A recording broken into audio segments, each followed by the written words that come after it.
Score Golf presents Investing in Your Game with Adam Hadwin. Brought to you by TD Waterhouse Discount Brokerage. Adam, after the year you've had, I know there are not many times when you've had a bad round. You've had a sensational year, but on the occasion, the rare occasions that you do have a bad round, how do you get it out of your system and prepare to go back on the course the next day? Yeah, there have been a few occasions, obviously. I don't think anybody goes through playing this game without having a bad round or two.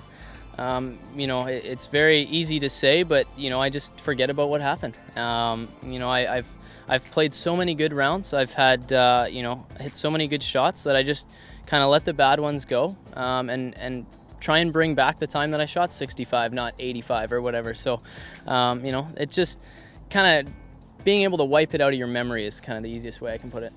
Is there a danger, though, for some people out there to sort of read too much into a bad round, to kind of go to a knee-jerk reaction, maybe bring a new club into the bag, change your driver, change your putter, do something like that? Absolutely. I've thought about it over the years too. Every time you have a bad putting day, you're like, oh, I just need to switch putters. This putter's terrible. But I just think back to the days that I've putted well. It's the same putter.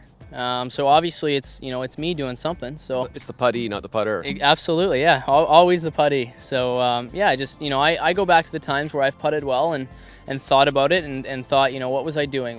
Why was I putting well? Obviously it's the same putter, still doing the same things. Felt like I was doing the same things, but ball wouldn't go in. So I just had a slight adjustment. You don't need to go crazy and change equipment or anything like that. It's something obviously that everybody can do as well. But what about a bad shot during a round? How do you get rid of that before you apply the next one? Because obviously if you make a bad shot and you don't let it go, you can compound it into a few. Absolutely. And one bad shot on the tours out here costs us $1,000. That makes it a lot easier to get over, knowing that there's $1,000 riding on the next shot. But no, I just, very similar to the same thing about getting over a bad round. Just need to kind of relax, kind of let it go, and just focus on the next shot. You're not always going to hit it perfect. I don't hit it perfect all the time. And you're going to need to recover. And those recovery shots are the fun shots in golf sometimes. You have to go under something or over something and just, narrow down the focus a little bit and just try and get it back after a bad shot. I remember the great Bob Panis, a Canadian Golf Hall of Famer, once told me, he says, once the club leaves the face, there's nothing you can do about it anyway, so you might as well move on. Absolutely. Think about those and you will improve long-term in your game of golf. Score Golf presents Investing in Your Game with Adam Hadwin. Brought to you by TD Waterhouse Discount Brokerage.